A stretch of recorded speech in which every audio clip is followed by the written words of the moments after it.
Maurice Strong, a Canadian oil and businessman, was the president of Canada's Power Corporation, pushing the climate change agenda in the 1960s.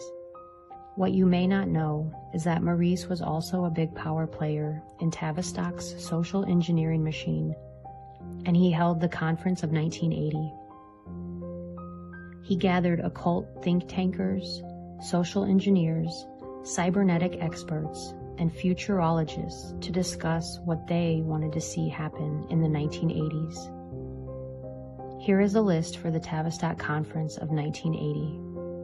Women entering the corporate world, racially mixed breeding, the rise of Oprah Winfrey to normalize mixed marriage, youth rebellion, lesbian moms, the emergence of the fake green movement, the importance of meditation and Kabbalah to confuse Christians, the infiltration of hip-hop with gangster rap, and the New Age movement. What do you think, America? Were they successful in the 1980s? Amazing, isn't it? Do you think it is a coincidence that we started calling America the homeland after 9/11? And then we had Showtime with its popular show, Homeland? Did you know the word homeland comes straight out of the Communist Manifesto? These social scientist wizards understand you better than you understand yourself. They can profile any audience to accept lies, and they know you won't even question it, unless, of course, you have broken your programming. When we think of the word intelligence, we usually think Mossad, CIA, MI6, but we never think Tavistock.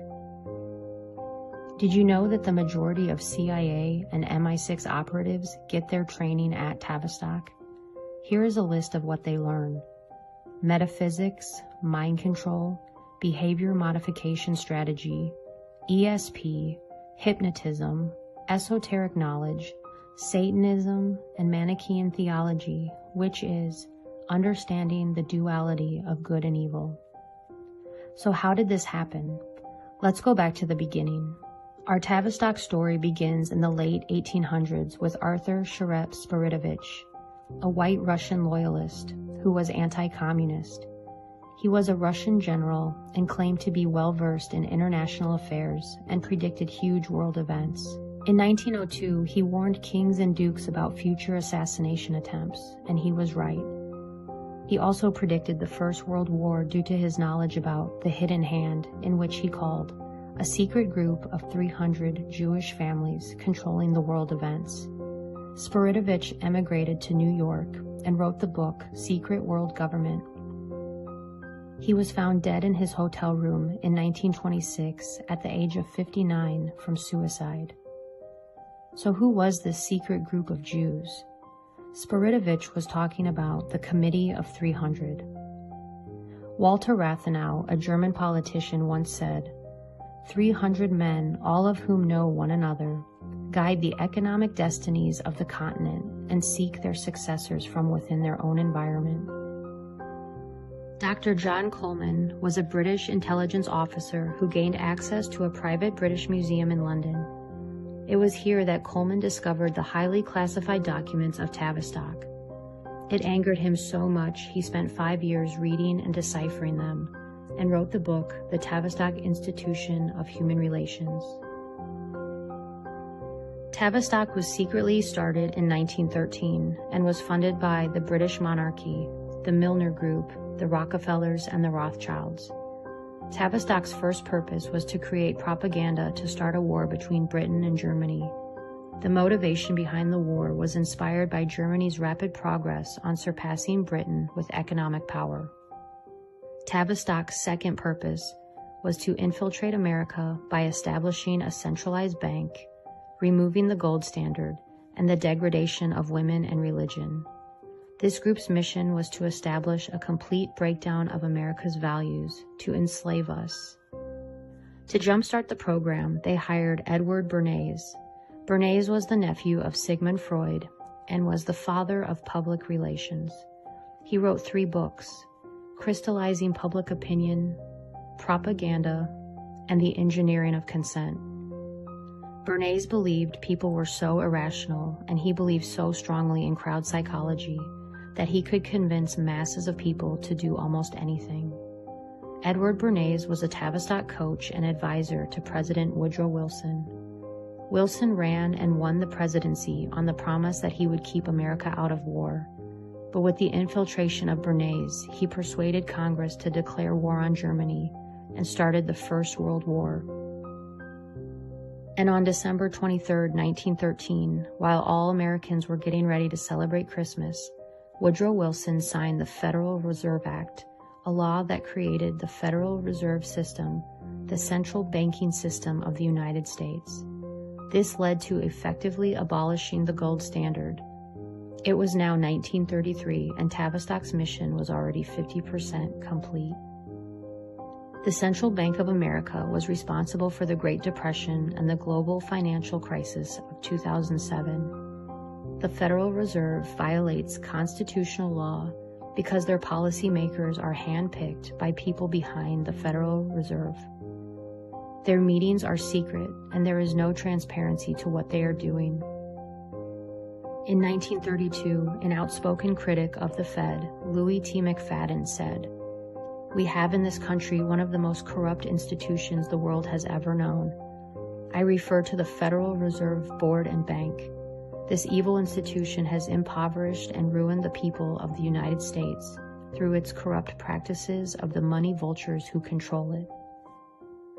After the wars and the establishment of the central bank, America started to see moral decline through what historians call the New Morality, or otherwise known as the birth of liberalism.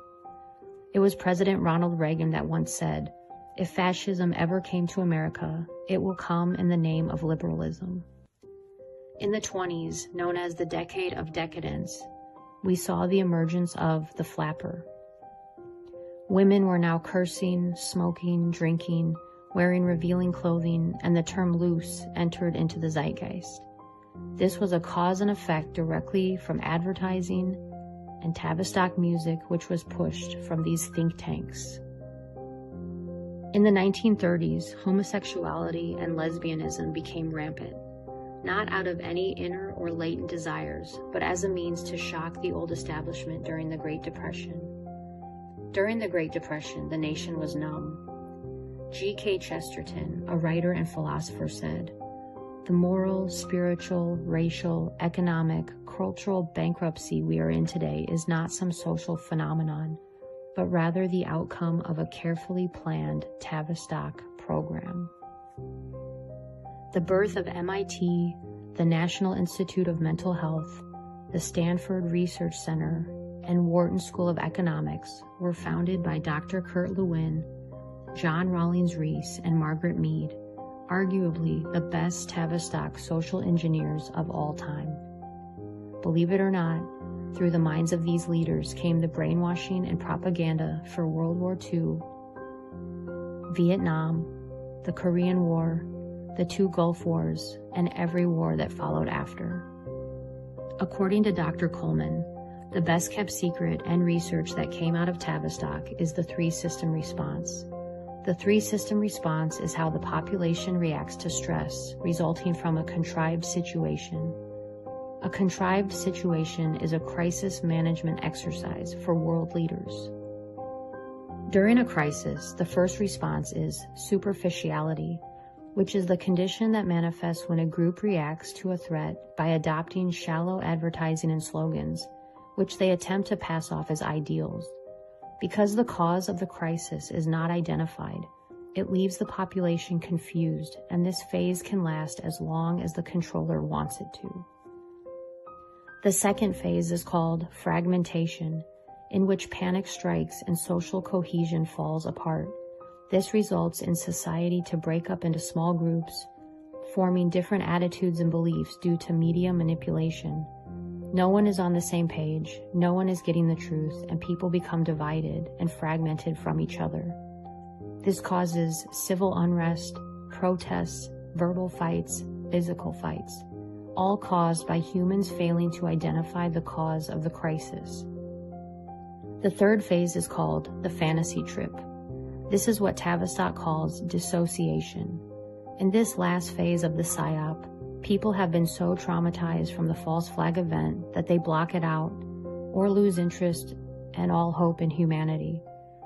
This dissociation causes people to allow their liberties to get taken away, which ushers in communist legislation without a fight. Julius Caesar once said, "Divide and conquer." The powers that be have been using contrived situations and false flag events to shock and traumatize the world since the beginning of time.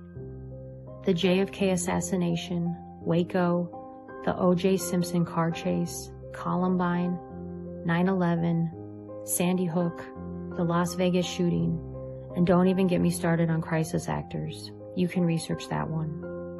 Do you think all of these shootings at schools and post offices, churches, concerts, and shopping malls were all just coincidence?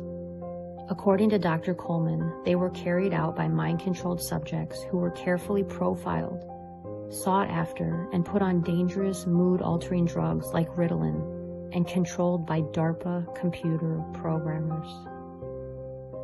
Remember the national story about Molly Tibbetts, the jogger who disappeared for a month and was found dead in a cornfield from Iowa? At first, her alleged killer said he heard voices in his head, and the media had a heyday with him saying that. Now you cannot find that anywhere on the internet. Did you know Molly Tibbetts' dad was an architect for the Clinton Foundation? He actually designed the orphanages in Haiti. Also, do a quick internet search of killers who hear voices, and it is astonishing. I also recommend the book Program to Kill by David McGowan. When I think about what has happened to women in America, it is easy to see how it has been done in hindsight. From the flappers to pornography, we can see that Tavistock is really good at what they do. Remember 50 Shades of Grey? This was another mind control experiment that you could do in your own bedroom. The pain and fear that comes with sadomasochistic sex causes the brain to flow the blood away from its executive decision-making areas, the frontal cortex, which results in an altered state of consciousness in both the giver and the receiver, like doing cocaine. Do you ever wonder why certain books or movies get propped up? This always raises a red flag for me. Herbert Hoover was the 31st president of the United States. He was a Republican and was reluctant to become involved with the Federal Reserve. He believed in strengthening American business and believed that individual reliance on banks would weaken the economy. There is speculation from Coleman that his reluctance caused the stock market crash of 1929, which led America into the Great Depression, as a punishment to him and the American people. Sounds like history definitely repeats itself. Tavistock engineered the Cuban Missile Crisis as an attempt to sell the FEMA program to JFK. It was another rejection by a president, and Kennedy died that same year. Tavistock immediately signed a contract with NASA to ramp up public opinion on space. Ronald Reagan was another president who was reluctant to fall in line and had an assassination attempt on him. During Reagan's presidency, the Committee of 300 had a secret meeting to make sure that after this presidency, they remained in control with their candidates of their choice. So who was next? George Herbert Walker Bush. He was the former director of the CIA and vice president to Reagan. He was a member of Skull and Bones and was married to Barbara Bush, who keeps fetuses in jars in her home, and who is allegedly Aleister Crowley's daughter by a striking resemblance. Bush gave the famous New World Order speech following the Gulf War of '91. Next, we had a Rhodes Scholar, Bill Clinton, and then George W. Bush, and then Obama. With these presidents comes more social engineering, more false flags, and more corruption at the highest levels. John Coleman said, "We have been brainwashed into believing that communism is the greatest danger we Americans are facing. This is simply not so. The greatest danger arises from the mass of traitors in our midst. Our Constitution warns us to be watchful of the enemy within our own gates. These enemies are servants of the Committee of 300 who occupy the highest positions within our government structure. The United States is where we must begin our fight to turn back the tide threatening to engulf us, and where we must meet and defeat these internal conspirators. Trump campaigned hard, and one of his messages was, "Drain the swamp." This is exactly what he was talking about. He wants to remove the evil from within the government.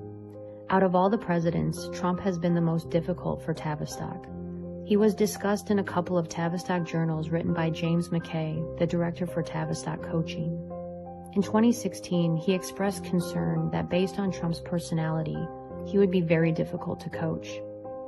And in 2018, he discussed how Trump is like a trickster. Is this a confession that Trump hasn't fallen in line, but has been steps ahead of the committee? Another modern goal of the Committee of 300 is the emergence of the technotronic era.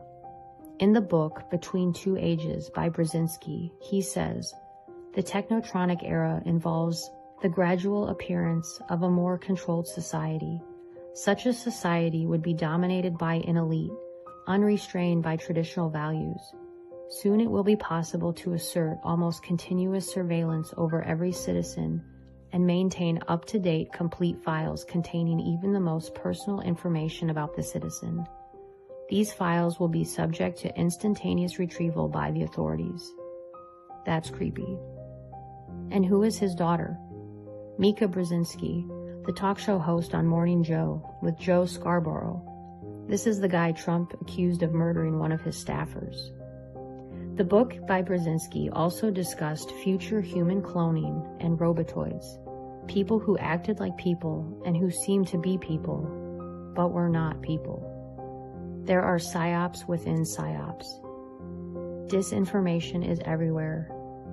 Corrupt people run amok in our government. This is Tavistock. Today, people are still distracted with what the elite call the bread and circuses. Baseball, football, endless Hollywood, and Social Security. Nothing has changed.